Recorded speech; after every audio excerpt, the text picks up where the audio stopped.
My name is Councilor Green. I'm joined by Councilor Jook, Council President Hudson, Councilor Hogan, Councilor Peniagua, Councilor Rudd, Councilor Allen, Councilor Driscoll.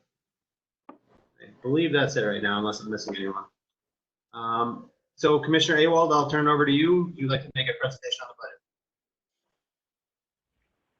budget? Yes, good morning. If I could, I'll share a presentation so you all can see it, and hopefully this will work. So, all right, can everyone see the presentation? Yes, Commissioner, I can. Excellent.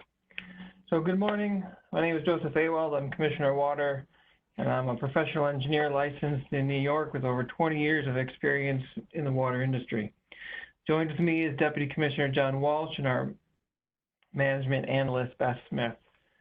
Before we begin reviewing our accomplishments for fiscal year 20 and some of our goals for the upcoming fiscal year 21, I would like to thank the Council for their support over the past 2 years, which has made these accomplishments real and successful.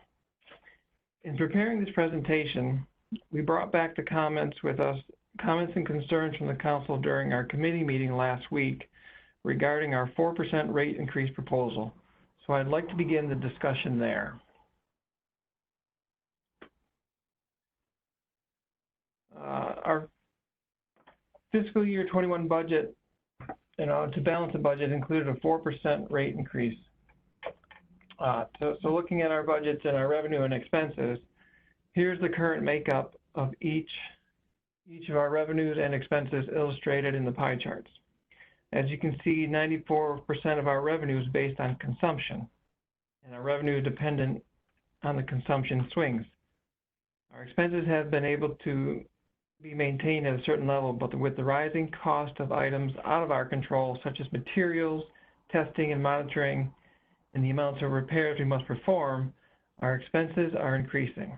This situation is nothing new, nor is it unfamiliar with most, family households, which are seeing an increase in the cost of living. In order to keep our debt service at somewhat of a static level, we've been aggressive in pursuing government grants and assistance during construction projects. Over the past 2.5 years, we've been able to successfully complete 13 capital projects with a total cost of almost $11 million. Now, 65% of those costs have been paid through grants or cooperation during other construction projects. So that's great news. However, 8 of the 13 were full replacement projects because this infrastructure is reaching its end of life. So our rate increased that proposal. Some of the questions that the committee asked during the meeting were, why do we need the 4% rate increase to balance our budget, which is, ranges between $270,000 to $400,000 in order to balance. Several comments and questions that were asked were, what was the rate increase history over time? What are the number of meters we have in the system, residential versus commercial? And what were some other options, such as the 2% rate increase instead of 4%, and what would this do for us? So the rate increase over history, we found back going to 1989. These have been sporadic rate increases, I can only assume to help pay for some capital projects. Between the years of 2001 to 2010, several large rate increases occurred due to the city being under consent order to build the UV treatment facilities. Since then, there's been limited rate adjustments.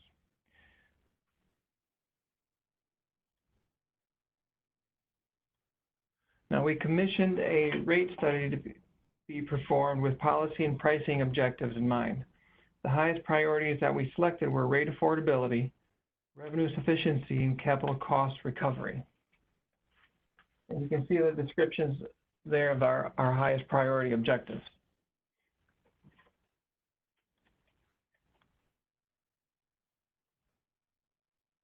Based on the discussion from the committee, we came back and looked at some of these out-of-the-box thinking structures regarding our rate and came up with 3 options. So currently we have a declining block structure. So based on a minimum quarterly rate and the next 30,000 cubic feet and then 30,000 after that, and then anything over 60,000 cubic feet of consumption are the costs. So we came back and take a look at 3 different options. In order to keep the rates flat, we looked at changing the block tier threshold. So instead of 30,000 cubic feet, we changed them to 45. This would allow us to bring some of those users in the lower $2.49 per 100 cubic foot bracket up a little bit to increase our revenue. And that would increase our revenue anywhere from $125,000 to potentially $200,000. So for option 2, we eliminated one of the blocks and increased the threshold. So bringing most everybody up into 2 brackets, which would increase our revenue anywhere from $200,000 to $350,000 annually. And option 3, we looked at, it was discussed in the committee meeting, of a 2% rate increase, and what would that do for our revenue? Keeping the rate structure the same, we've increased the rates by 2%, and we could get an additional $150,000 to $300,000 in revenue. But again, none of these options bring us to a balanced budget. So we looked at other possible revenue sources. And we have several fees already on our agenda, or in our structure. So these are water service install and meter fees, annual fire service fees, and water service demolition fees. A lot of these fees have not been updated since the 1990s, and a lot of the fees do not cover our costs. You can see here illustrated in the charts for 1-inch water service and meter install, the actual cost drastically outweighs the fee that we're charging. Our proposed fee is a small increase to try and recoup some of that cost, similar with the service demolition fee. Actual cost outweighs what we are charging. So not one thing would ever change, close that budget gap, but what would? Looking at a range of options, putting them together, looking at our rates and fee options, we chose option 1, that keeping rates flat but changing the block thresholds and increasing 3 of the fees would generate approximately $295,000 of additional revenue on the conservative end. Another option, which we had started the conversation on last year, was a new infrastructure investment fee. Now, this would be applied to every account based on their meter size. There would be a sliding scale for this fee based on your meter size, and the scaling factor is based on the American Water Works Association maximum safe operating flow through that meter. So the bigger users who use more water have a higher fee associated with that meter size. Approximate revenue from this fee would be about $350,000 annually, and we could earmark this fee to be put into a special account earmarked only for material costs for new infrastructure. This wouldn't be used to pay for overhead or labor, strictly material costs to replace the things that are reaching their end of life. So why is this important? Based on our current O&M and capital improvement plan, over the next 5 years, if we keep dipping into our reserves without creating new revenue, we will deplete our reserves in 4 to 5 years. Our cash reserves are essential to ensure our long-term financial stability and resiliency. It's important that we understand that these reserves are intertwined with our rate structure and our rate structure decisions. Careful consideration. We need to give careful consideration to the multi-year plans to gradually increase and establish reserves at our desired levels without causing undesired levels of rate adjustments, which we've seen in the past. And the chart below shows the rate adjustments in the past and that 25% hike to pay for that mandated improvements. Now, at this point, I'll stop the presentation a little bit and ask if there's any questions, or if you guys want to be able to see if and what like a 4% rate increase for the next 4 years or a 2% rate increase over the next few years would do to our reserves and our revenue and expenses, because this graph is dynamic. I personally think you should go and describe how this is the status quo. This shows the increase last year, but then it doesn't reflect any increases, and just show what the different options you had due to it and what essentially your ask is and what it would look like, and then open it to questions. Okay, so right now, what you see right now is the from fiscal year 19 to 24 with the 4% rate adjustment back in fiscal year 20. This doesn't include any other adjustments of rates or fees or anything like that, based on our current structure of the 30-30-60 declining block.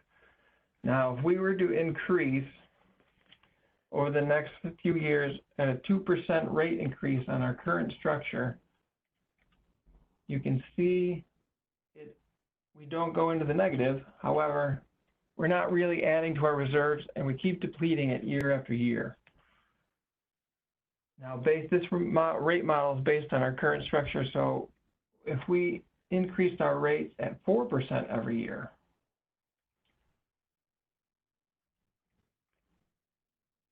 you would see that it helps level off some of our dipping into our reserves, but still we're dipping into the reserves every single year and it's declining. So with that in mind, obviously that's 4% rate increase. If we wanted to do that new infrastructure investment fee, currently we had it scheduled at 50 cents a month. So for your basic residential household, which has a 5/8 meter, it would be $1.50 per quarter. So at 50 cents a month, you can see that fee stabilizes our reserves, and we're able to almost stabilizes our reserves. We're dipping into a little, but not very much, and our expenses and revenue almost match. Sorry, Joe, what was that last addition? So that was 4% plus what? That was 4% plus that new infrastructure investment fee that would pay for materials at 50 cents a month for the 5/8 meter, but it's a sliding scale based on your meter size. So the bigger meters pay more. And so theoretically, larger corporations or businesses that are using more water would be paying a higher rate. That's correct? Yeah, so that would be almost like a fixed flat fee to provide some stability to our revenue, because our revenues, like we saw, 94% consumption based, so it swings. High consumption, high revenue goes down, so does our revenue. This would provide some kind of a fixed base flat fee of about $350,000 a year. So we have some stability in our revenue, and the bigger users would pay a bigger fee. So a 10-inch meter, I think we have. Can you show that slide with the scale for the investment fee? The sliding scale? The one that shows the $1.50 for the 5/8, then it shows the higher rate for the bigger. The previous slide, Commissioner. Previous slide, yeah. Okay, let me go back.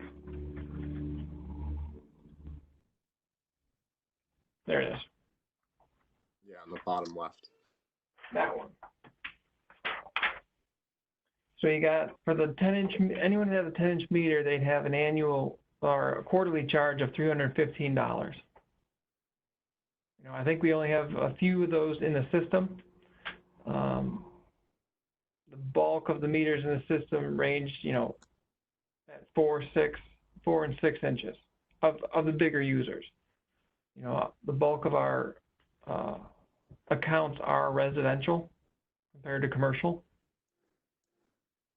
Commissioner, what about those large buildings up at Syracuse University?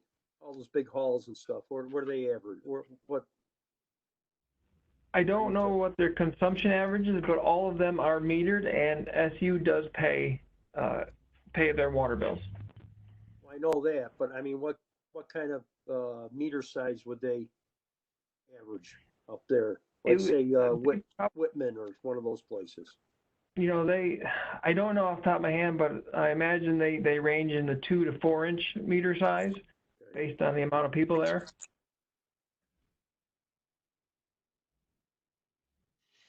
Commissioner, I know you don't know this exactly, but, the largest users, so, the university, hospitals, who else are the largest users besides that? So like you said, university, hospitals, the mall,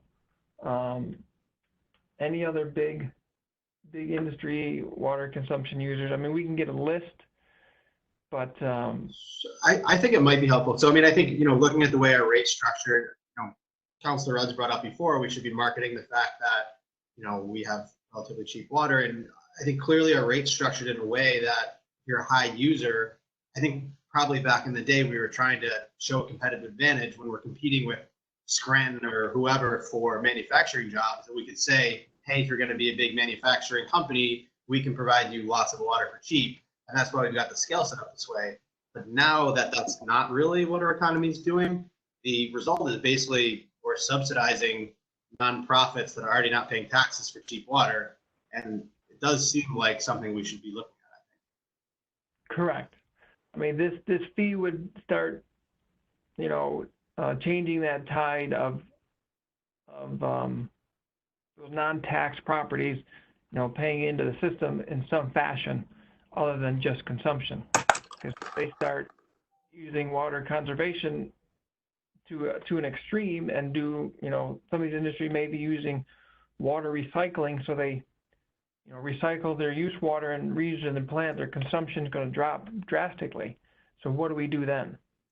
So yeah, I do think it'd be helpful if you have a list, just because there may be some users that are really, sensitive to price changes that are creating jobs that I might not be aware of. So it would be helpful, I think. Commissioner, could I ask a question? I mean, as far as our installation of different equipment, does that take action by the council to change what we charge for that? I mean, if we're installing equipment, it costs us more to install equipment to private residences, then it doesn't make sense to me. I'm a little confused on the question. Do you mean increasing We do the service calls, and it costs us more to do the service than what we charge the particular customer. Why would we do that? I mean, is that By the council. yeah, so that, I mean, the council has to codify that, correct? Yes. So any fee increase needs to be approved by the council.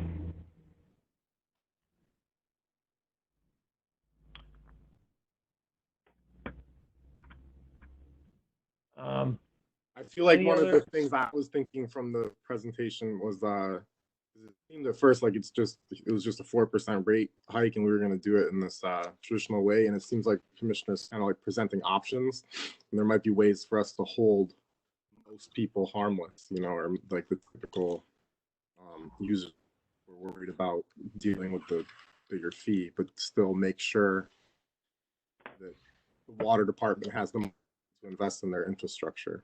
So it almost seems from a low end, from a low income user, you're almost better off with, if the rate hike can hold you harmless while raising money from others to invest in the infrastructure, you're probably almost better off. But So if we keep the rates flat, that's exactly correct. Anyone who is using water conservation efforts who don't go over the minimum charge, they won't see an increase.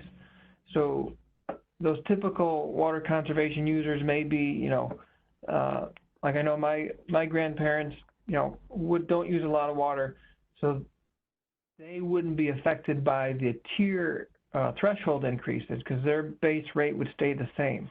It's those people that use more than the base who make a higher demand on the system would be affected. The only difference is if we do this infrastructure investment fee, which is brand new, it would be 50 cents a month based on the meter size. Now, most residential meters are 5/8. So that's $6 a year. Correct. So if you did infrastructure and you started charging exactly what it cost you to provide a service for equipment, where does that leave you without a rate increase? If we charged fees for the stuff that we do, we still wouldn't be able to create a balanced budget because our overall repairs on the system outweigh what we bring in. Okay, and your bonding is at 24% now? Yes, currently our bonding is at 24% of our revenue. I mean, obviously we're in sort of a crisis situation here, and, you know, a lot of us are reticent about raising a fee across the board because of the financial situation a lot of our families are in. So, but if we could sort of hold the line, I mean, how much of a shortfall will that give you as far as balance in the budget, and whether you can bond for more or not is a wise financial move. I don't know if we have anybody from finance on or not. I mean, where would you end up, Commissioner? If we held rates flat and just changed the tiers, you know, it'd bring us closer anywhere $125,000 to $200,000 of additional revenue, but we may fall short by another $200,000. That's why we are looking at keeping the rates flat, adjusting the tiers, and adjusting the fees. The fees are typically developers who are installing new water services. Annual fire service fees are larger commercial buildings that are getting a discount on their building insurance because they have a fire service built into their system. And these fees are really small compared to other communities. I know the city of Buffalo just increased their annual fire service fees. I think they're double than what we charge, at least. That's why we're looking at a multi approach to balance the budget instead of just tacking on increased rates. Why on that chart do you only raise, if you go back a page again, a slide? Sure. Why the orange, why do you only raise it a little bit instead of closer to the actual? Is the actual just like, is it that you want them to hook up so you have them as a customer, that you like subsidize it? Why?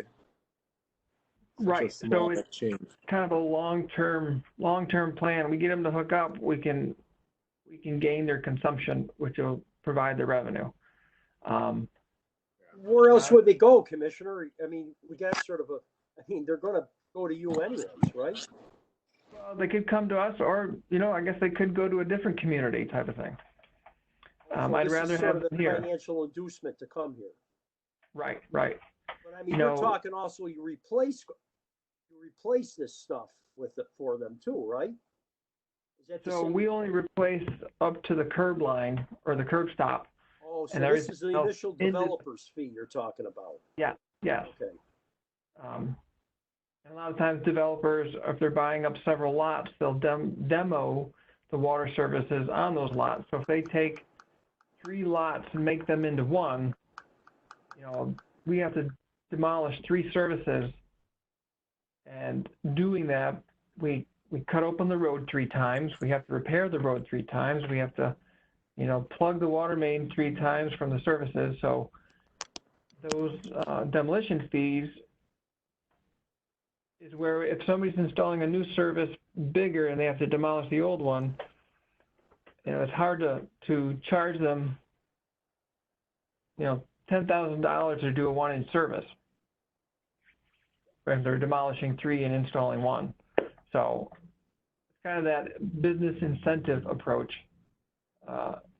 Get some fee on the front end, but their consumption and hopefully this fixed fee on the back end would be able to sustain that depressed fee that we have.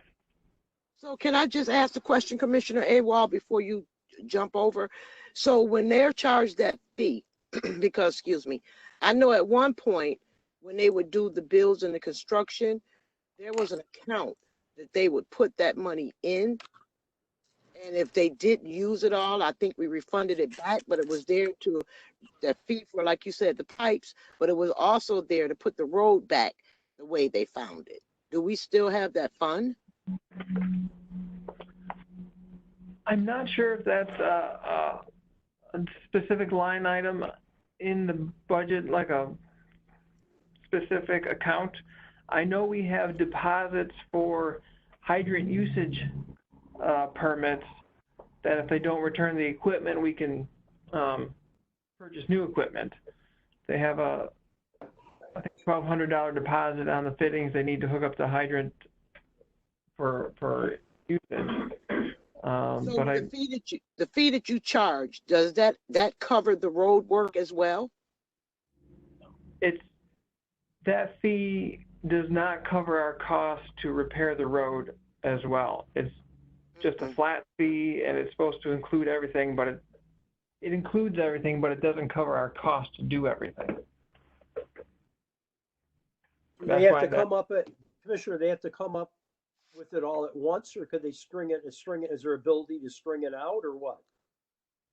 That fee. The current situation is they have to pay the fee up front before we do the work.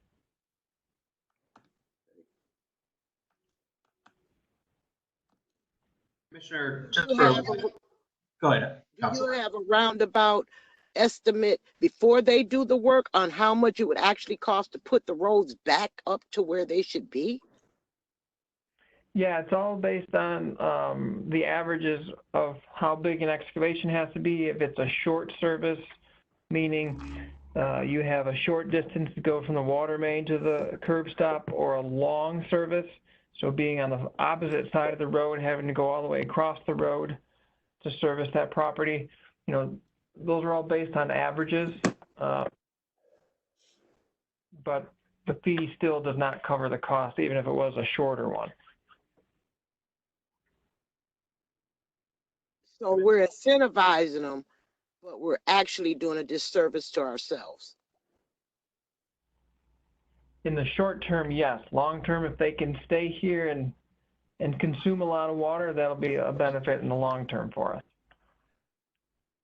But yes, in the short term, we are losing money every time we install a service for a property. Commissioner, for a little bit of context, how does our fees on this, but then also our general rate compare to the rest of Onondaga County? Our fees are slightly lower than the region for installing services. Our rates, I don't know if I have the slide handy, but we are lower than most people in the region. I mean, obviously Aqua is the biggest regional player, but even if you include Erie County Water Authority, Monroe County Water Authority, Mohawk Valley, we are still less in our rates than them. I have that slide, but I don't have it in this presentation. I can get that to you. The other question I had is, has our usage gone down because of COVID? Yes, our usage has gone down because of the current pandemic going on. And it's really visible because you don't have restaurants open, people going in, ordering food, and the restaurants needing to wash the dishes and maintain their operations.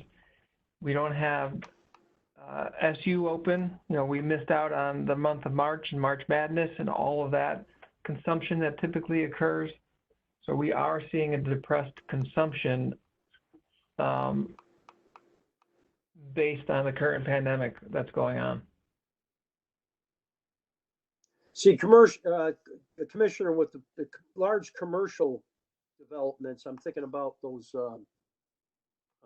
the housing on East Genesee Street for the students and all that. It seems to me sometimes it's like two departments sort of like not talking to each other. I'm not saying blaming anybody here, but on one hand, we give them a break as far as their service fees go.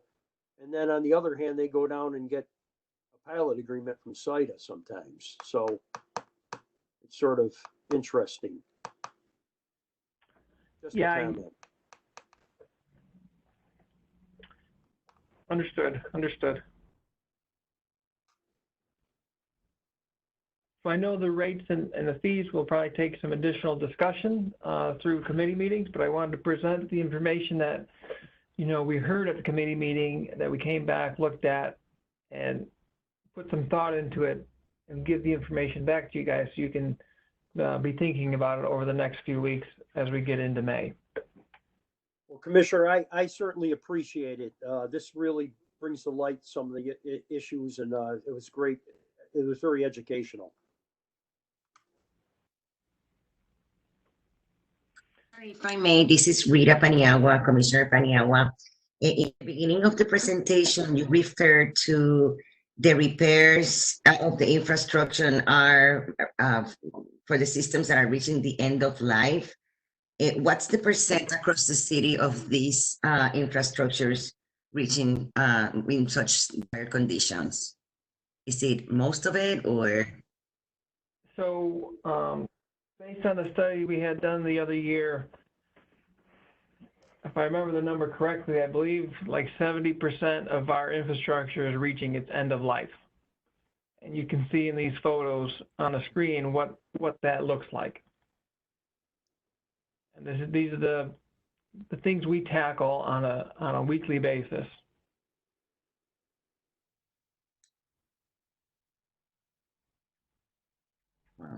Thank you.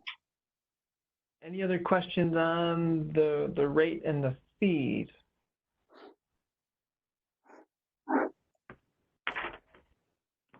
If not, I just want to run through briefly what we've accomplished in the past year and give you guys a sense of what that looks like. Commissioner, I just want to ask, in terms of, can you hear me? Yes, yes. So we talked about rising costs and other and repairs, causing us to run deficit in our budget. Since we are trying to be proactive in terms of raising our rate to balance our budget, what about the administrative? Are we doing anything to make sure that we are keeping down costs where we are able to? Are you taking any measures on that aspect too? And can you share them with us to see what you are doing on the other side, where the costs are also rising? Yes, I'm glad you asked that question because it leads perfectly into what we've done in the past year. And again, that also leads to like one of the first slides, how we've been aggressively seeking out grants to fund these projects that are so desperately needed. That allows us to keep our budget, quote unquote, flat without much increase to pay for our daily operations. So with that, I'm just going to run through some of the things that we've completed over the past year, and I'll point out the main thing I think I hope to see a huge difference in our O&M over the next year, 2 years, 3 years coming up. So in this past fiscal year, yes, go ahead. What is O&M that you just said? Operation and maintenance. Okay. So in this past year, we received 2 awards, one being an American Public Works Association award for our Skinny Atlas Dam and screening upgrade project, which I have a slide for you to see, and the Onondaga County Soil and Water Environmental Stewardship Award for our work within the watershed and the agricultural program. Some of the other projects from last year, we set out to invest in our infrastructure through 8 projects. And I'm happy to report we were able to complete 7 of the 8 we specified last year at this time. But also, in addition, we've picked up and completed 6 unplanned projects that are in the design phase currently. So I won't go into much detail on each one of these, but things we completed was the Morningside Reservoir dome demolition. We started the computerized maintenance and management system, the CMMS software, which our go live date is supposed to be May 6th. And I have a couple slides on that too. We upgraded the fluoride facility. We started the design. We completed the design for the Morningside Reservoir dome replacement and facility upgrades. We completed a study for the water supply intake 2 extension and the evaluations on the Mosley and Brighton pump stations. The additional projects we took under was evaluating each one of our pump stations, which is 9 total. we have bid out and we anticipate construction to start on the Morningside Reservoir dome replacement and upgrades this coming May. We're looking at our SCADA, which is the Supervisory Control and Data Acquisition System, which records all of our data from our chlorine residuals to fluoride to turbidity to levels within the reservoirs. That system needs an upgrade, so we're doing an assessment to see what that upgrade looks like. We've also updated our vulnerability assessment, and we will be going out to design the Brighton pump station replacement and design of the 300-400 block of South Line Street water main replacement.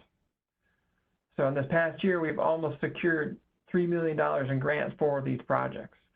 In addition to doing those projects, we've done our normal stuff, which is 39 lead service replacements, 116 hydrant replacements, 137 valves replaced, 37 valves repaired, and we've attended to 379 breaks or leaks that we have found in this past year. So here's a brief slide of the award-winning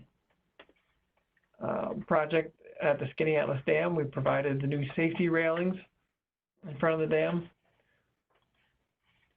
Our Environmental Stewardship Award for the agricultural program.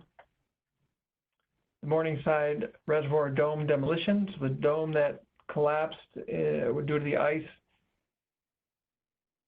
I think it was last March. We got that down, and we're going to start construction on the new one this May. Now here speaks to how do we reduce our O&M on our daily operations with this computerized maintenance software. Instead of doing everything paper-based like you see in the photographs with the orange border, we went through and looked at all of our workflows and processes and how do we do them now? How can we make them better? And then how can we put them in a digital format so we're not transferring paper, losing paper, and just being more efficient in how we do things. So some of the things that we'll be able to do with this is work order management, preventative maintenance scheduling. We can assign it to our workers through a digital process instead of paper, have a very high level inventory management, resource planning, and utilizing our guys where needed on the highest prioritizing breaks or leaks, or condition assessments, managing our projects from parts and pieces to labor. Using reporting and analytics to find the high critical areas that are reaching their end of life that we should be replacing before they break, so we don't have that massive emergency cost. And also can track our permitting, like hydrants use permits and stuff like that. Fluoride facility we upgraded was an old fiberglass tank.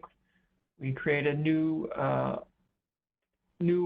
what they call wood stave tanks, which is like a giant wooden barrel with a liner. So if the tank ever leaks, instead of replacing the whole tank, we replace the liner at a fraction of the cost instead of the tank.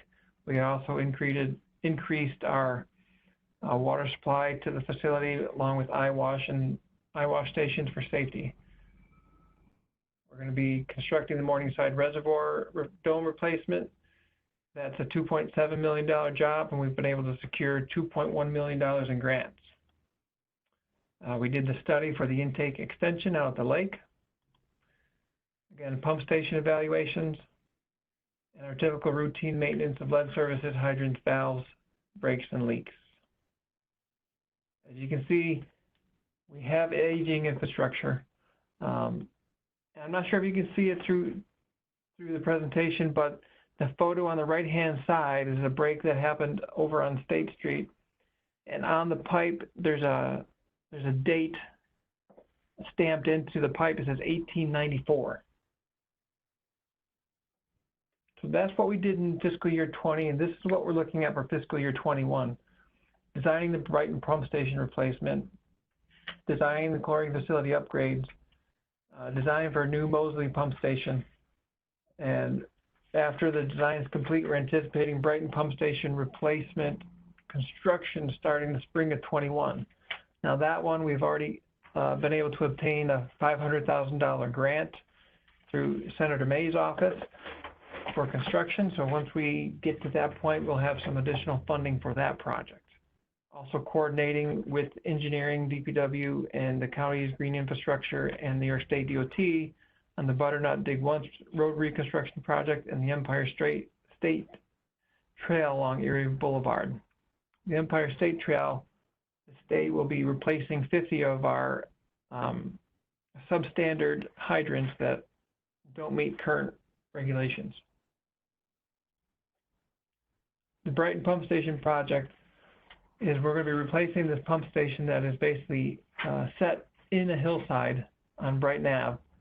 And in 2018, the pump station flooded and destroyed all the electronics within the pump station. So the goal is to create this pump station above grade to mitigate any additional flooding that could possibly happen. And also, if it's above grade or at grade, it's not a confined space entry. Any questions on what we have done and what we're proposing to do?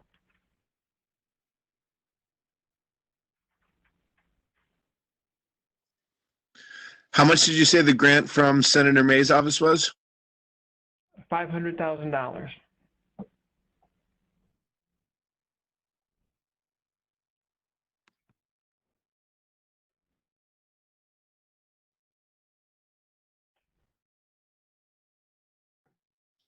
Any other questions? Commissioner, what is, I'm looking through the budget here, and what is the amount of money you transfer out of the water fund to the general fund every year? What was it last year? I believe it was $2.3 million. Now, is there a cap on the amount of money that can be transferred as percentage-wise out of the water fund to the general fund? I thought there was at one point years ago, maybe. You know, I don't know that answer. I would have to defer to budget on that. Is budget around? Mary, anybody? You're right, Pat, because normally the water department makes a profit and it gets transferred back to the general fund. I think that transfer has been a practice for many years. So, right, President. So, okay. Thank you.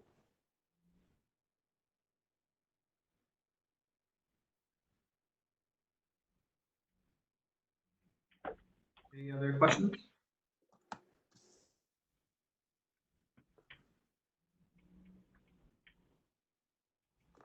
Okay.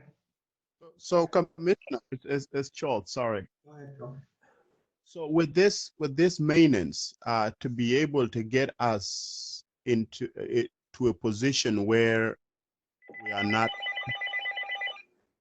constantly doing construction and all of that, and just wasting a lot of money. What would be a reasonable yearly maintenance, especially with the pipes, and what do you have any idea or a proposal in terms of what you would be putting, what would be the acceptable and feasible way of making sure that we are not just patching stuff and moving on? Next year we got to come back to patch it again. So if I understand your question, you're asking how much would we need to spend to do replacement instead of just repairing the breaks or patching the breaks, doing actual replacement of the water mains themselves. Is that correct? Yes. Just to incrementally do it every year. What would that look like? There was a study done back a few years, I think 2015 or 16, and if I remember the numbers correctly, we would have to be spending Commissioner, I believe over $10 million every year to start replacing stuff, to get everything replaced by everything in the system that's replaced by its end of life And then even if we were only doing 10 million, I think by the time we got all done, we would have to start over again, type of approach. Yeah, to add to that, Commissioner and Councilman Joke, I believe the overall cost, and Hogan and the Council President can correct me if I'm wrong, was probably about $500 million it would cost us to improve, to do an overhaul on our infrastructure. So he's absolutely correct. Unless you had that check to fix things in some kind of rapid way, which I don't even know if that's possible. By the time we would fix everything, we'll be repairing the things we fixed initially. So it's a non-stop process. Wow. Yeah. So in this sense, Commissioner, we are just for a lack of what is better. We are doing the best way to go forward is just wait. When it breaks, we go in and fix it. No way we can afford it. Unfortunately, I want to say yes. Unfortunately, yes. If we had the revenue or funds to be fixing things in the amount we need to, we would be. But due to the funds that are available, we only are able to repair what we need to move to the high critical replacements that need to get done. So right now our plan is to tackle the high priority, high critical replacement, such as pump stations. If the pump station breaks, you cannot move water to the next water district. So that's a critical piece of infrastructure we're trying to upgrade and replace each one of those. And then the goal is to while working on the pump stations, replacing some of the feed lines to each pump station, and then as we go in the future, replace the mains in the road itself. Okay, how many pump stations do we have? You might have already told us this, but I didn't catch it. 9. 9 pump stations. Okay. And the cost. And have you done any study to see what it would cost to proactively replace it when you know its life is coming to an end versus when it busts, and then we go in and fix it? What's that cost? What's the deviance in that? So we've done 2 detailed reviews of the Brighton pump station, one of the Brighton, one of the Mosley pump station. Each one of those to replace is going to cost about $1 million in construction costs. So I'm anticipating the other ones will be about the same. That included everything with material, labor, and all. Yes. So we're anticipating right now for each. Now we've just we did the pump station that's here in the basement of the water department building. That was completed 2 years ago, and we got a grant for that one.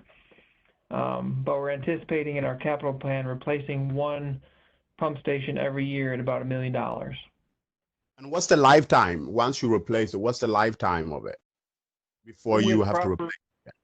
With proper maintenance, pump stations should be able to run 30 to 50 years max. 50 years, wow. Okay. With proper maintenance. So the maintenance on a pump station will be, obviously greasing the pumps. You have to get the motors checked. Sometimes the motors might have to get replaced, but the pump themselves may have to be reconditioned, but obviously that's proper maintenance through the lifetime of that asset. Now, I'm asking that, Commissioner, because it seems like we have flat rate fee that we tag on things. But I'm asking that because I'm trying to understand if it would be more better operationally to, instead of raising everything at once, to have a consistent rate tag on for example, water pump, to be able to say, water pump consistently every year, whether we use it or not, maybe 20 cents or something that is consistent. Is there something like that? Just specifically dedicated to water pump, rather than it, being just in a general maintenance fund or something like that.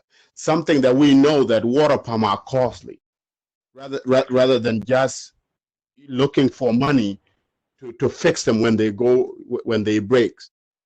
And have it have a lifetime fee where that money is specifically for water pump or other major maintenance.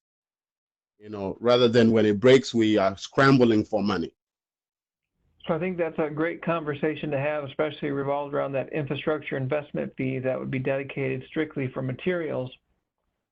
And we could distribute that fee through the whole system based on your meter size. That way there's an equity through the system and the users. Yes, and spread it, you know, over the 50-year time to be able to say, you know what, this is what it costs for to replace it in a 50 by the end of year 50. By that time, we may be able to have resources to replace it. It's just a suggestion.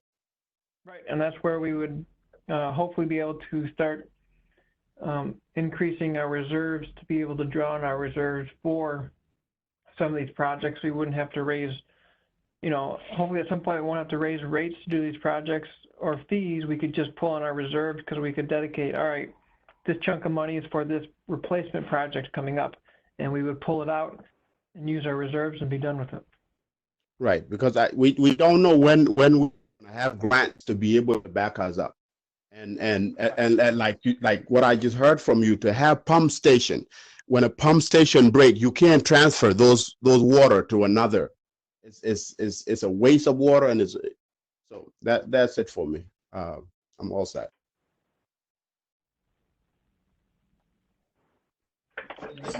When you talk about maintenance, and do we have the manpower and skills to do that, or do you need to outsource those services? Sometimes we need to outsource it just because of the scale of the project. We might not have the equipment to do something very large. So we do have a section of our budget that is general construction services. That if we get into a very large or deep excavation that we don't have the equipment for, we can outsource it. Okay. Thank you. You're welcome. Commissioner Awal, quick question for you. Have we gotten all of the wood out of our water lines? All the wood pipes, wood water lines, have we gotten all of those? Yes, we do not have any wooden water mains in service. It looks like it. They are all out of service. There might be some in the ground, but we are not using them. Okay.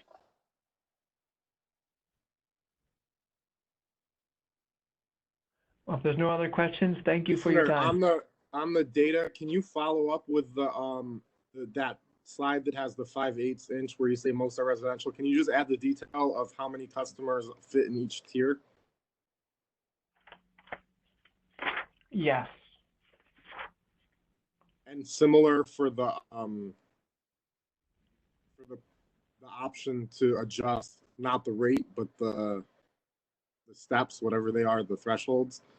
Can you describe volume of houses now so we understand how many people will move some fraction of their use into the other, like some measure of how many people will actually be affected by that versus not affected? Okay, yeah, I think we can probably tweak our rate model spreadsheet to figure that out. It'll take a little bit of maneuvering, but I think we'll be able to do it. Yeah, there must be some assumption. I mean, if you can estimate how much money it'll raise, you must be making some assumption of how many more people would pay it. Correct. Yeah. So just share that part of it. Yeah. Yep. Commissioner, to go with Councilor Rudd's point, I suspect that if we did change those tiers, like almost the majority of residential users would then see no rate change, which obviously would make it a lot easier for the council, to move forward with that. So that'd be really helpful if you could pull that together. And if you could, I'd like to have a copy of your presentation, please. Definitely. Me too. I'll make it a PDF and send it over. Councilor Green, this is Nader. Could I offer something here? Sure, go ahead, David. Thank you. Commissioner, thank you for the presentation. It was informative. I think one of the things to consider, however, is the underlying assumption for the need to balance your budget is predicated on the fact, as has been brought up, historically, the water fund of $2,300 or $2.3 million has been going to the general fund. To me, the structural deficit of the general fund is the bigger problem, and to solve some of the issues of the investment in the infrastructure for the water department resides somewhat in asking that question, whether or not the $2.3 million on an annualized basis is essential to go to the general fund. Now, by charter, the city is obligated, I believe, to justify the transfer of those funds, and they come up with rationale for that. But clearly, looking at that should be part of the conversation, I believe. In the spirit of what the councilors originally raised at the last meeting that you had in trying to mitigate any increased cost to the taxpayer. The taxpayer doesn't know the difference between us transferring the $2.3 million out of the water department to water fund to the general fund. They just look at the bill that they get each quarter. So to me, that's part of the discussion that should be had I'm not saying it's not needed into the general fund at this point in time, but I think long-term that would mitigate some of the deficits that you're experiencing, your department, not you personally, the department is experiencing. Maybe we have to revisit the rationale for the 2.3 million, because as I understand it, there is I don't know whether it's totally legitimate or totally illegitimate, but I do believe that our services provided by the broader city, that it makes the idea that you create a separate fund that makes sense that the fund can pay for those services, so you don't burden the general taxpayer, but instead burden the water users.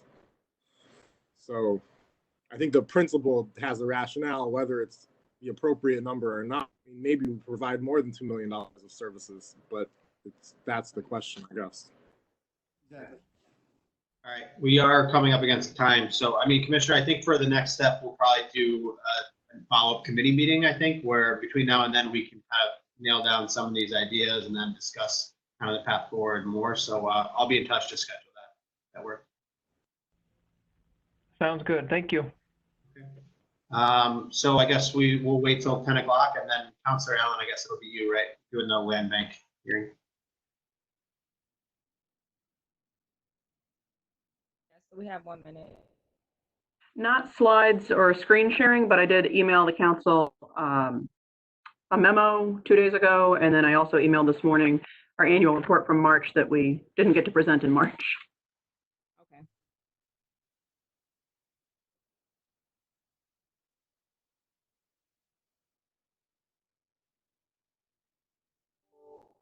And get started. This is the budget hearing for the land bank. So Caitlin, what you can do is you can kind of give us an overview, or you can go over the 2 things that you sent us already. And then we'll open it up for questions or comments after. Sure, thank you very much. Just for the public record, because I know the public is watching this and it's being recorded, I'm Caitlin Wright, the Executive Director of the Greater Syracuse Land Bank. The 2 documents that we're referring to, the memo and our annual report that was supposed to have been delivered on March 17th, those are available on our website if the public wants to look at those documents. If you go to the About page and then the public reporting section, you can find the memo under 2020 and the report under our 2019 report to Common Council. So I'm also hoping that I'm going to be joined by Vito Shisholi, who's the chairman of our board of directors, although he may be having some technical difficulties right now, so I'm not sure if he's on the call or not. Just to summarize and give a little bit of historical context, the past 2 years in a row, the city has included $750,000 in their budget for the land bank. Generally speaking, I think what we're doing is working. I've kind of summarized that on page 1 of the memo. We've sold over 850 properties. Those properties are going back on the tax rolls and generating current year taxes. Our partnership with the city's foreclosure process has made the city a much better collector of delinquent taxes as well for the properties that have foreclosure and never come to the land bank. We've brought a great deal of grant funds to the city of Syracuse that would not have been available if we didn't have a land bank. And generally, the work that we're doing is maintaining vacant and abandoned properties at a lower cost than the city has historically been able to do. Looking forward, well, up until now, we've mostly sold fixer-uppers to private investors. A small number of properties are sold each year to our affordable housing partners like Home Headquarters and Housing Visions. That model's worked pretty well for us, but we're seeing an issue with a lot of buyers who just don't have the financing or the skills or the time to deal with a significant renovation project like this. And they get into it and find that there's issues they didn't anticipate. Home Headquarters and Housing Visions are not in that boat because, you know, this is their business, is to renovate and to build new. And they're much better able to deal with some of those unforeseen circumstances than the average buyer is.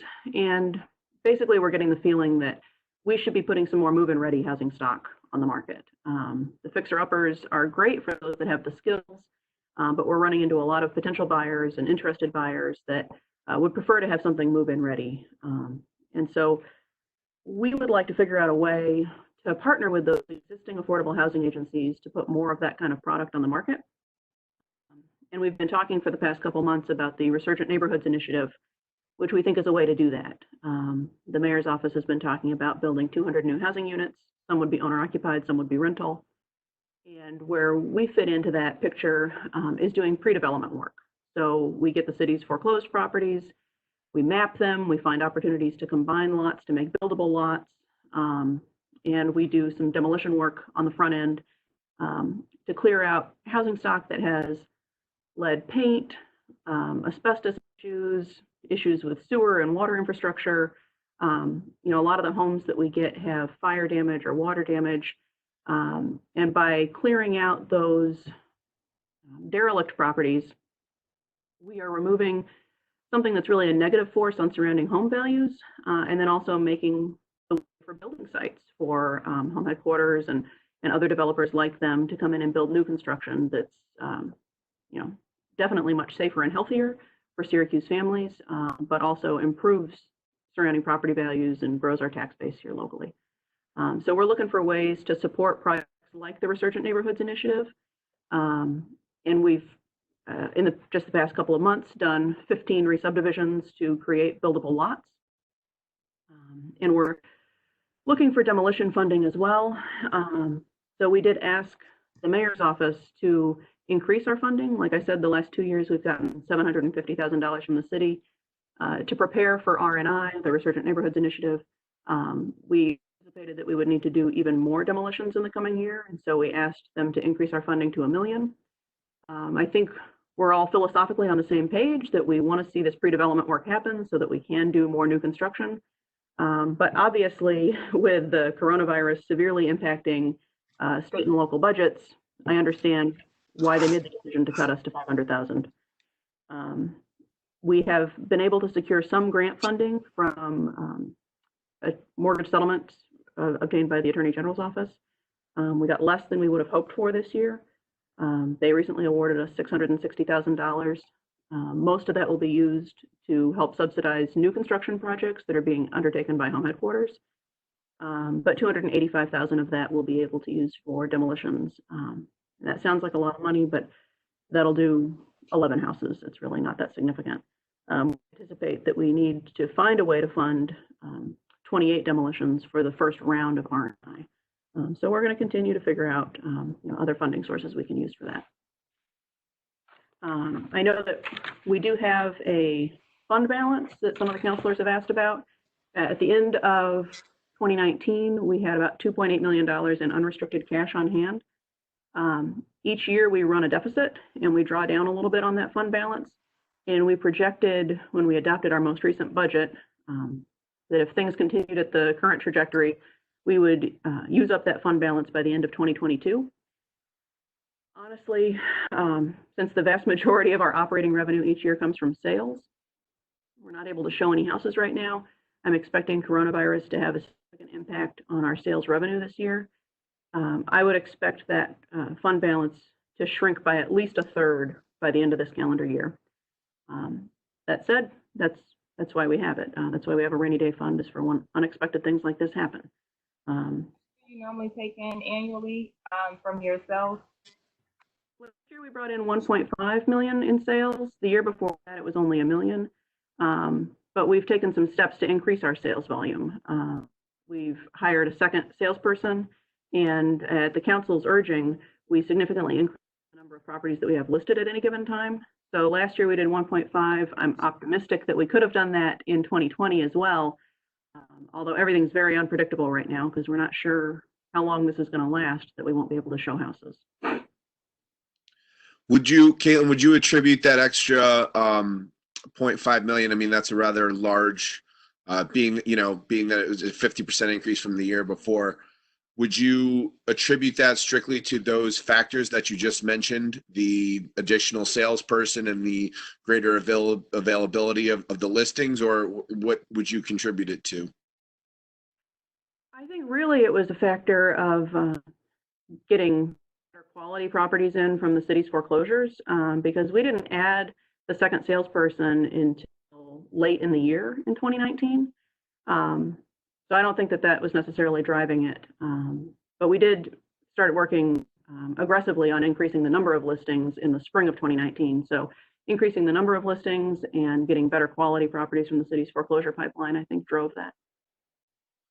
And what accounted for that? Were you just being more aggressive, better communication with the administration? Why were there better quality properties coming up in the pipeline? Well, the city started these foreclosures in 2012, and at that time, there were a lot of properties that had been delinquent for a very long time. So we were playing catch up. And I think we were starting to get to a point where they had caught up with a lot of the older stuff that had been abandoned for a decade or more. And the properties that we were getting, just kind of due to a wave in the foreclosure cycle, the properties we were getting had been abandoned for a shorter period of time. Okay, thank you. Sorry to interrupt. No, that's okay. I guess just big picture, we do run a deficit every year. We cover that deficit in two ways. One, by drawing down on our fund balance, which again, we project to deplete in a couple of years. And then two is with financial support from the city. So last year with the city's $750,000, we used $500,000 for demolitions and $250,000 for property maintenance type expenses, debris removal, board ups, that sort of thing, mowing. And those property maintenance expenses are really what drives our deficit. And so with the city being able to offer us $250,000 to help cover that, that meant that our deficit was under $400,000. Had we not had $250,000 to use for property maintenance, we would have had a much bigger deficit. So those are the two ways that we cover our deficit. And then we consider demolitions and renovations to be a separate capital expense. Typically, we only do as many demolitions and renovations as there is funding available. So the grant dollars come in and they get expensed for those types of projects. So it nets out to zero and doesn't have any impact on our fund balance. If we did have to start using the fund balance for things like demolitions and renovations, you would see that it would be depleted much faster. Caitlin, how do you guys collect, because I know some of the properties were foreclosed on, people still live in those homes. So how much do you collect from rent annually from people that are still living in their property? Good question. In 2019, we collected just under $50,000 in rent. We don't view ourselves as being a landlord or as that being a significant revenue source for us. It typically covers the cost of operating those properties, paying water bills, maintenance, insurance, that sort of thing. The only times we're really renting to people are when a property gets foreclosed on. If it's occupied by tenants, we consider, it wasn't their fault that the landlord wasn't paying his taxes, and we give them the first right of refusal to potentially buy the property. Sometimes those tenants have a good income and they should be able to buy the property, but they may have credit issues. And so we may rent to them for a year or so while they work with credit counselors to get mortgage qualified. So that's one scenario in which we're renting to people while we're waiting for them to get mortgage qualified and buy the house. The other situation is if they were the former owner and they need some time to figure out how they're going to relocate, where they're going to go next. We're prohibited from selling the home back to the former owner unless there was some extenuating circumstance. But we will rent to them as an interim measure to give them some time to figure out where they're going to go.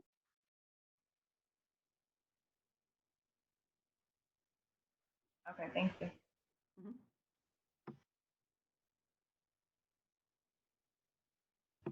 Were you finished with your overall presentation?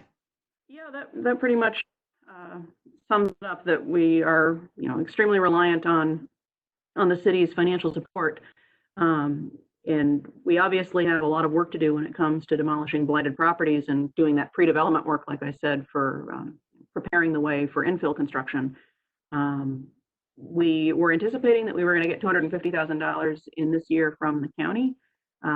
They do this thing every year where they budget the money for us and then they put it in contingency, and then they have to vote to release it from contingency. Well, we've been asking them to release those funds for 2020 contingency, and I don't expect that they will, frankly, given everything that's in the news about the expenses they've been bearing for coronavirus. I know their budget's very tight this year, and I would understand if they decide not to release those funds. So that puts us in a position where we have very, very little funding committed for 2020 for demolitions, but a great need. So the 500,000 that will be coming from the city will be earmarked for what? We would hope to use at least half of that for demolitions and half for property maintenance expenses. But if you vote to keep this 500,000 in the budget, then we would come back and have a negotiation with you about the specifics of that in our funding contract.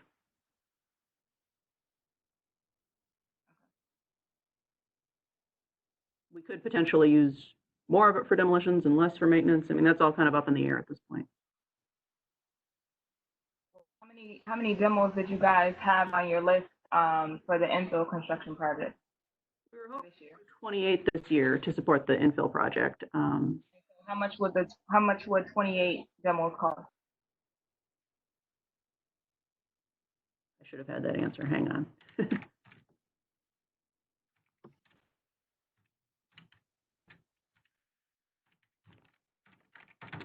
About 700,000.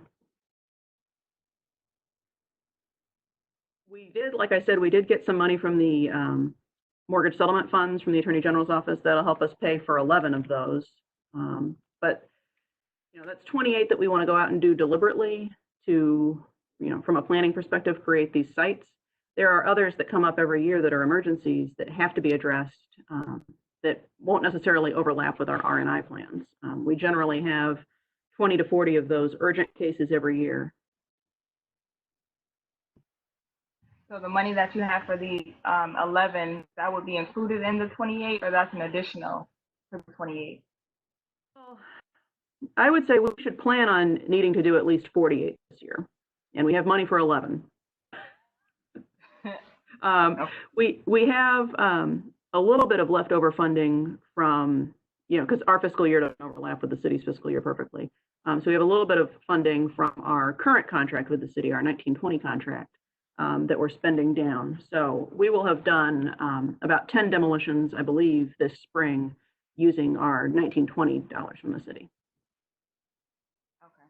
And also is it safe to say that all the demos for this year, for 2020, are going towards like an actual plan? Like none of them are being demoed and then sold off for side lots? Well, at least 28 of them are going to be part of the R&I plan.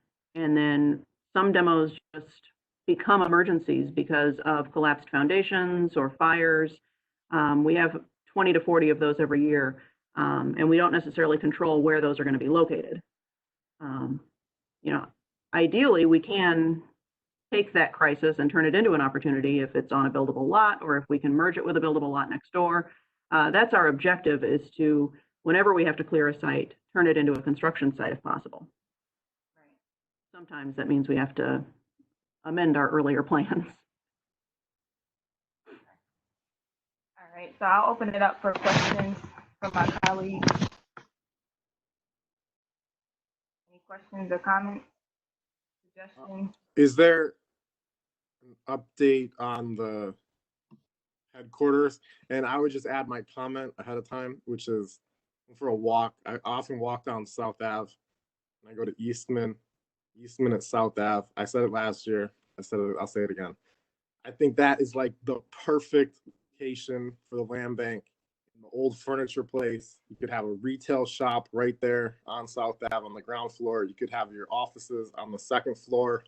There's a house next door that you could demo that could be your parking.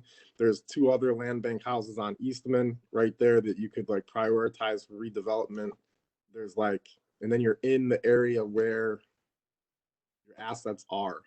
I know. Okay, so with that said, what's the status of any kind of leaving the Philanthropy Center office? We provided a letter of support this year to Jubilee Homes. They're looking to develop a facility that would be kind of an incubation center for MWBE construction companies. They were looking at doing that on West Onondaga Street, and I think that their plans are pivoting in terms of location. But we thought it would be a kind of nice synergy if on the first 2 floors there were startup MWBE construction companies, and then upstairs we're selling houses. We could refer our customers downstairs to find contractors, and they also want to have kind of allied type businesses like title companies and real estate attorneys and things like that located in the building. So we think we could kind of make it into a one-stop shop for our customers while supporting Jubilee's project, kind of functioning as an anchor tenant for them, and supporting these MWBE construction companies. So we're still optimistic that that project will happen. Our lease here goes through March of 2021, and then we would need to make a decision about renewing. If this project hasn't gotten off the ground by then, I'm sure we could negotiate a shorter term renewal with the Community Foundation. Why? I get that it's maybe it feels beyond your wheelhouse of like selling homes and doing all that, but so as a low level rehabber of neighborhood home, like in a similar, maybe like less extreme neighborhood, but like similar, I'm 4 or 5 blocks from there. I've learned that in order to survive financially, you have to be able to use what you have. And the land bank has lots of property. So it seems like you'd be financially better off if you could use some of what you have for something that you don't need to spend otherwise.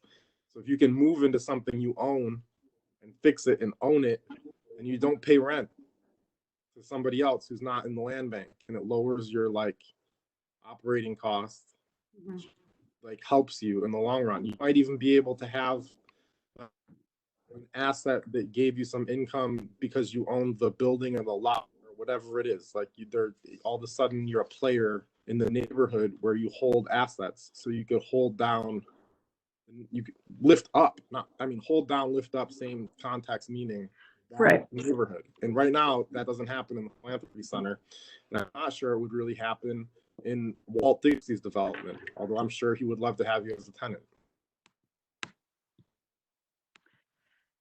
Well, I hear what you're saying. It's something that our board has debated a lot.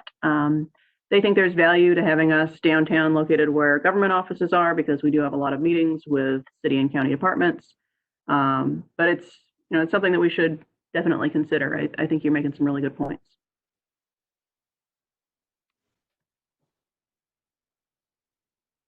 I will say we're getting significantly below market rental rates here at the Philanthropy Center. The Community Foundation only leases to 501c3s and keeps their rents very affordable compared to any other downtown office prices.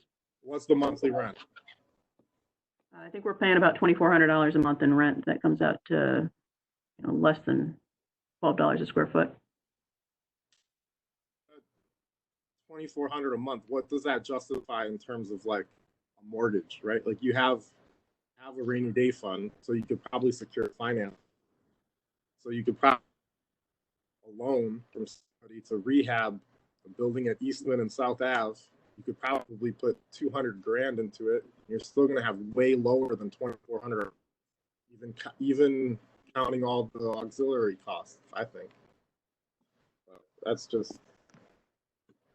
I think you're making some good points. I appreciate it, but our board of directors at this point has not opted to do something like that. It would take significant staff capacity to handle renovation of that building, and we'd rather use that staff capacity to stabilize existing buildings and get them sold. There's how many board members? There's 5 board members. Yes, our board of directors has 5 Are there members. term limits? Are there life limits on how long you can stay in there, given you only have 5? There are Some been there for a term while. limits. As a matter of fact, the intermunicipal agreement creating the land bank, the agreement between the city and the county, is available on our website, and it outlines this.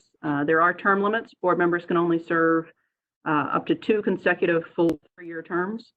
1 member is appointed by the majority leader of the Common Council, 1 by the chairman of the ledge, 1 by the mayor, 1 by the county executive, and then the 5th person is jointly appointed by the mayor and the county executive and has to be confirmed by both legislative bodies. This October, Vito Shosholi will be termed out, and the mayor will need to appoint his replacement. And Julie Serio will also be termed out, and the county executive will need to appoint her replacement. Thank you. That's helpful. Maybe Councilor Rudd could be the mayor's appointment. What do you think about that? Councilor Rudd? Oh, I accept. Okay, well, You can start lobbying the mayor now.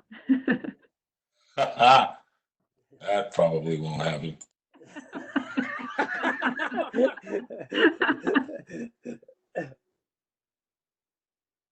Caitlin, I got a few questions. When you brought up private developers and plans falling apart, people biting off more than they could chew, could you just walk us through, one, what are the clawbacks? How does that work? I know we've kind of touched on this before, but I kind of wanted to get a little more into the weeds on it about what happens when those plans, someone buys a house and they're supposed to do $30,000 worth of repairs, and then it ends up being $50,000 and they don't have the money and they don't know what to do, all that stuff. What does it look like, and what is the timeline? I know it probably varies from case to case, but if you had to say on average, how much time do we lose? How long before that actually gets back into productive use when a private developer takes it and the plans fall apart? Well, mostly we sell 1- to 2-family homes. So I'll talk about that kind of scenario and not about larger commercial properties, because those are anomalies. But usually we give people 12 months to do the renovations. When we list a home, we draft up a scope of work. Our construction manager on staff has over 30 years of construction experience. He knows what he's doing. He goes through the house and measures it, and then drafts up a scope that's really just for bringing it up to code. So I ask people to keep that in mind. If you're buying a home that you're going to live in, you probably want to do something nicer than that. You might want to do optional things like change the floor plan, make the kitchen bigger. It can add up quickly when you start adding to the scope of work, but our scope is just the bare minimum to bring it up to code. That said, we also have a big disclaimer on there saying that you may run into unforeseen things when you start getting into the house. All the utilities are turned off in the houses that we have listed, because it's often unsafe to turn the water on, unsafe to turn the electric on until those systems have been overhauled. So we have cases where people will get in there and find that they need to replace the sewer line, and our scope didn't call for that because we were unaware of it. That could be an added $8,000 to $10,000 expense depending on the house. We've had customers tear open walls and find knob and tube wiring that we didn't know about, so it wasn't included in the scope, but now they got to rewire. So our contract says that these are as-is sales. We strongly encourage buyers to inspect as many times as they want before they close, and you can back out at any time. If you come back with your contractor and start finding that it's going to cost a lot more than our scope had estimated, and it's more than you can finance, you can back out and get your deposit back, no harm, no foul. We encourage people to bring in a company to TV the sewer lines and scope those before they close. That costs about $250 to TV the sewer lines. Sorry, Caitlin, just real quick. When you were saying they have the right to back out, how long does that last? You gotta back out before the closing. That's the key. So when you close and take title, and now you come in with your contractors and you find things after you're the owner, well, now you're the owner and it's your project and you can finish it. We have had people run into things like that though after the closing, and come back and we try to help them apply for additional financing. We try to help hook them up with grants and loan programs that are available. We want people to succeed at this, and we'll give them advice on good affordable contractors that we've worked with and do everything we can to help, but really it's on them to finish the project at that point. So I can't stress enough the importance of thoroughly inspecting before you take title. And our homes would pass a normal home inspection. So some people ask if they should bring in a home inspector, and I say, I think you should bring in a contractor, really, because the contractor is going to give you an idea of how much will it cost to fix these things. The home inspector is just going to tell you, hey, none of these things are up to code. Yeah. So what happens when, I mean, you know, say someone flails, the project falls apart, they're not eligible for any other funding, you know, you're not able to solve the problem. What's the protocol for getting it back into either the land bank's hands or getting it back into some productive use?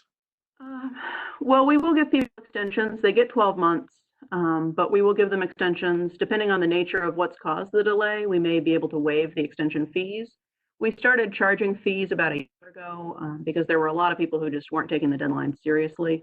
But if you're trying your best and it's due to circumstances outside of your control, we can waive those fees. So we can give them more time. If they're really not making an effort, we've had a lot of cases where we get to the 12-month mark and the buyer has done absolutely nothing. So there's been 6 or 7 of those where we then initiate foreclosure, and we've gotten those properties back via a deed in lieu of foreclosure. And there's a handful of those that we've had to take back, and then we've been able to resell them and successfully get them into the hands of somebody that can handle the project. So the person who bought that and did nothing per the year, they lose whatever they put in, correct? Yeah, they lose the purchase price. But then there's cases of people that are like 80% of the way done that are really struggling to finish. And that's the trick. I don't want to foreclose on somebody who's already invested a significant amount in this property. If they're making a good faith effort to finish, we will give them extensions. Like I said, we'll try to find good affordable contractors for them, try to find whatever grants are available.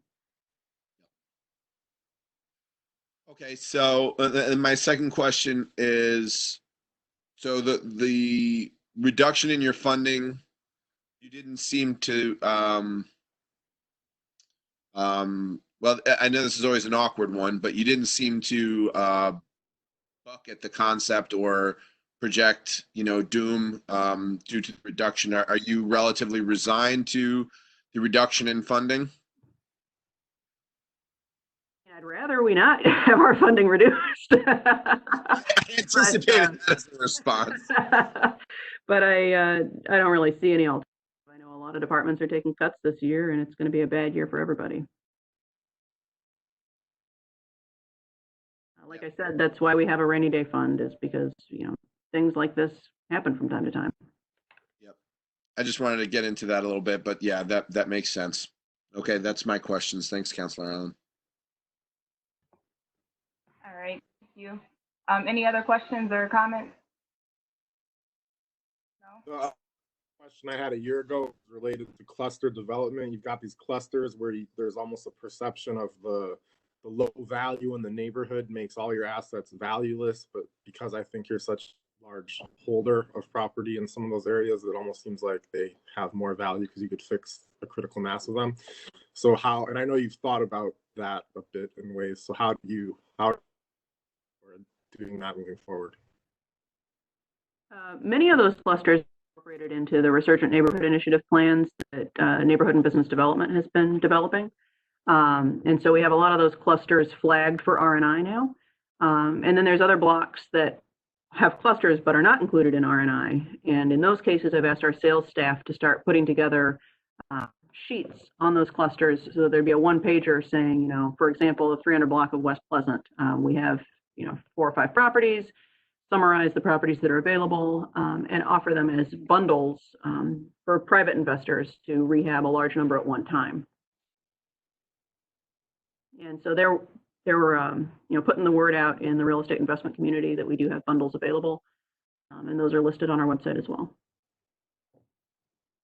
And last, we live in like a really Orwellian time. And I think you probably do this by some kind of gut assessment based on experience. But do you have any kind of like formal land bank credit score almost of like, oh, this developer started here, he did a great job, so we're going to be more willing to like help them get this property in the future? Like, is there a way to formalize? I mean, it gets weird because people will be like, oh, the land bank has relationships with people and they funnel things to their friends. But like, that's where I think if you have data that shows like we have people who've actually like built a reserve of like accomplishment. So I understand where you're coming from. Is there a way to like? And I think you make an important point that you've been like very transparent, and you've done a lot to show the transparency on your website of the properties you own and the status of the properties and all of that. So it almost seems similar to that, because you could have be like good and bad, right? There's developers who build credit, and there's developers, like you just said, who lose credit. Like if you buy a house and you totally misunderestimated it and didn't do anything, like you probably shouldn't win in a tie bid for the property next time. I think you really hit the nail on the head there. We ask developers that are interested in buying a bundle of properties to at least do one first, because we want to see what quality of work you do and see if it's good. And if you buy one or two houses from the land bank and they turn out very well, then we'll consider selling you a bundle of 5 or 6. But we typically don't want to start right out of the gate with a bundle of 5 or 6 with somebody who's untested. But we are very conscious of the fact that there's a perception that we only sell to developers, and I don't want the community to think that certain people have an inside track. But you're right, when we're comparing multiple bidders on a particular property, we're going to have preference for somebody that has shown that they can do it well over somebody who has shown that they've done projects with us in the past and have not done well. Just like for the record, I would say I even imagine such a system to empower regular folk in Syracuse to be developed. For instance, I can imagine a land bank taking a chance on somebody who says, hey, I have these abilities.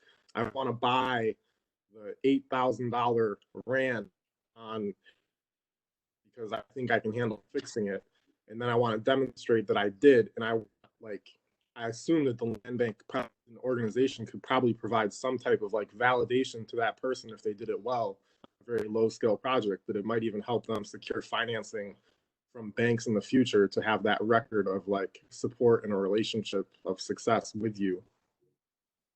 You're absolutely right.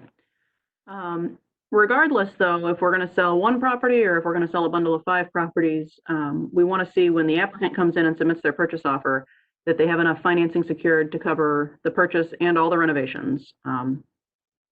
Like I said, whether it's one property or 5 properties, they need to show that they can cover the entire cost of the project. Typically, when landlords come in and they're just doing one house, they're usually showing us that they're just using their own cash and they're not financing it. When they do start to get to that scale where they're doing multiple properties, then they're going to need a lender. And Home Headquarters has been an invaluable partner, lending to both owner-occupants and investors that are buying properties from the land bank.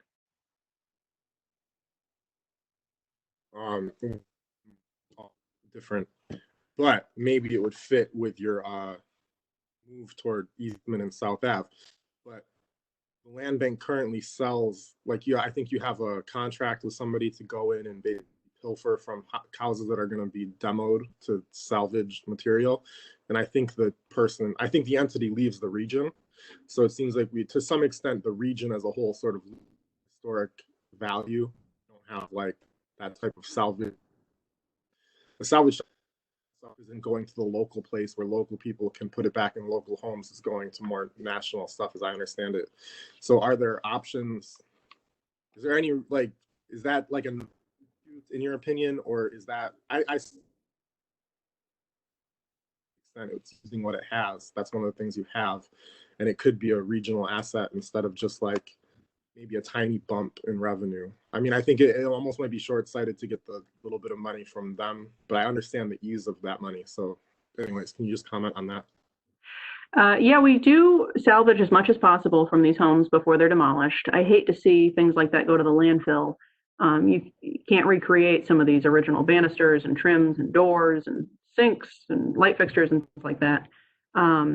Particularly in demand is the cast iron heat register covers. A lot of people are looking for those for their rehabs. And so we do salvage as much as possible so that it doesn't end up in the dump. We contemplated the idea of reselling that material ourselves and starting up some sort of retail operation. Right now, we're warehousing a lot of it in a small warehouse space that we lease from Christopher Community. And if we have somebody who's renovating a land bank house and they say, hey, I need a 32-inch door and I can't find one at Home Depot that matches my house, we'll take them over to the warehouse and see if we can find what they're looking for. And oftentimes we just give them the material because they're rehabbing a house they bought from us. But most of that stuff goes to Significant Elements. It's a not-for-profit architectural salvage store located in Ithaca. And the reason why we're partnering with them is because they give us the best consignment rate. There's a handful of people in Syracuse that do architectural salvage, and then they resell to larger kind of national retailers. And what they offered us was like a 10% consignment rate. I think we're getting 40 or 50% from Significant Elements in Ithaca. And so that's why we're partnering with them. But it does bother me that the material is not staying here in Syracuse. I would much rather see it going back into Syracuse renovations. But we just haven't had the capacity in-house to handle a retail operation. I'd have to have somebody there doing inventory and staffing it, and we'd have point of sale issues. If I could find somebody to do that in Syracuse that we could partner with that would give us a good rate like this, I would love it.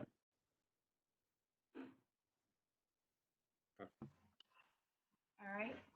So if there's no further questions, I think we can wrap this up. Can I just ask something, Councilor Allen? Yes. Caitlin, so I guess the land bank is the greater Syracuse area land bank, right? Including, I take that it include entire Onondaga County, or no? Yes, that's correct. We are authorized to operate throughout Onondaga County. When we were first established, the city didn't, they used to do auctions and then they used to do lien sales, and they didn't really have a good way of disposing of tax foreclosed properties. So we became the default recipient of all the city's tax foreclosures. And we asked the county to do the same, but they have an auction every fall and they didn't want to do away with the auction. They get probably between $400,000 and $600,000 a year in sales revenue from their auction. And they didn't want to change that process. So we do go through the auction list in advance each year and request specific properties be diverted from the auction and conveyed to us instead. And we generally get about a half a dozen properties a year outside of the city that way. And how are those properties? Are people taking them like they do in the city, or what's the availability? Yep, they usually sell very quickly. They've been in all kinds of different condition. We've had some that we've had to demolish.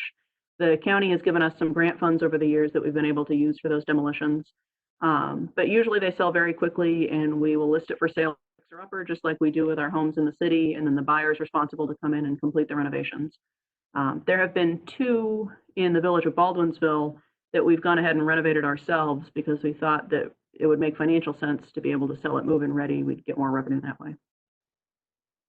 Okay, and those are cost effective too as well. They don't, right?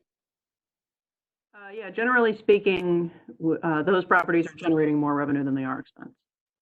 Okay.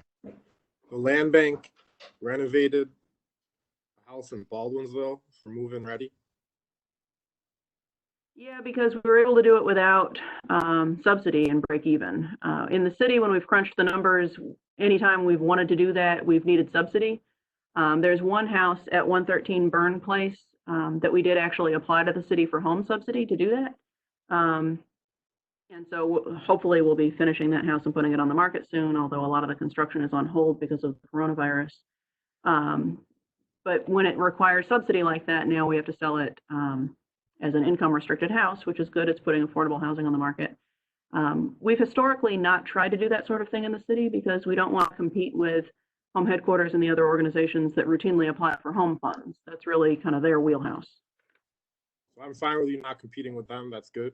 But I think it proves that you have the capacity to work to make a final product you do for your own office. So I think that same financial assessment that you did for why it made sense to fix it in Baldwinsville, I would challenge you to do that same financial assessment moving to Eastman at South Ave and compare that to paying rent at the Philanthropy Center, and you would be better off in the long term. You like the money you generate from that would be far greater than the money you got from the effort in Baldwin. The financial return hasn't been the only consideration that our board's taken into account. So are you done, Councilor Rudd? Yes, sir. Go ahead. Okay. Kaylin, maybe you might have answered this earlier, but I didn't catch it. What is the average properties that are returned on tax roll a year by the land bank to the city? We've sold over 850 properties so far. The vast majority of those are taxable now and paying taxes.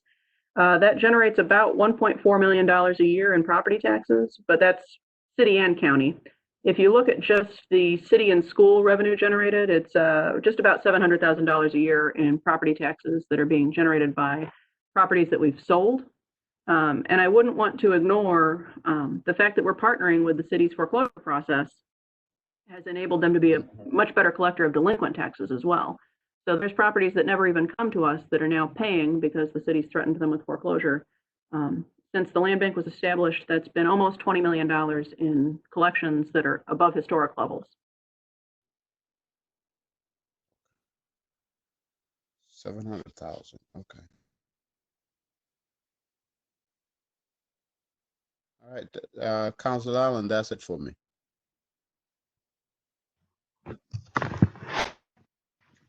Well, I think we are all set if we don't have any questions from any other counselors. No one else has muted, so I'm assuming that we're all done. Councilor Allen, I just wanted to thank you for letting me ask all my questions. I know how much you love that. Thank you. No, anytime. Yeah. I'm home today. Time, Tim. I appreciate it. Councilor Rudd, maybe you should change the tenor. You ask the same question 5 times.